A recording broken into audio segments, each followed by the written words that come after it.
ശരീരത്തിലെ ഏറ്റവും പ്രധാനപ്പെട്ട ഹോർമോണായ തൈറോക്സിന്റെ ഉൽപാദനത്തിന് അത്യാവശ്യം വേണ്ട ഒരു മിനറലാണ് അയഡിൻ. അയഡിൻ നാച്ചുറൽ ആയിട്ട് നമ്മുടെ ശരീരത്തിൽ കിട്ടാനുള്ള വഴികളാണ് ഇന്ന് ഞാനിതിൽ പറയുന്നത്. പ്രധാനമായി നോൺ വെജിറ്റേറിയൻസിനാണെങ്കിൽ മീൻ, ഒരു കഷ്ണം മീനിനകത്ത് തന്നെ നമ്മുടെ ശരീരത്തിന് ആവശ്യമായ ഒരു കഷ്ണം 100 ഗ്രാം മീനിനകത്ത് ഏകദേശം ആവശ്യമായ 140 മൈക്രോഗ്രാം പെർ ഡേ നമുക്ക് അത് അടങ്ങിയിട്ടുണ്ട്.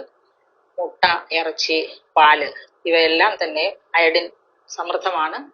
എന്നാൽ വെജിറ്റേറിയൻസിനാവട്ടെ ഏറ്റവും നല്ലത് ഫ്രൂട്ട്സിൽ നന്നായിട്ട് അടങ്ങിയിട്ടുണ്ട്.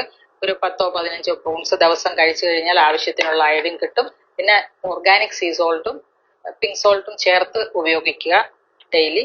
കൂടാതെ ബീൻസിലും അത്യാവശ്യം അയഡിൻ അടങ്ങിയിട്ടുണ്ട്.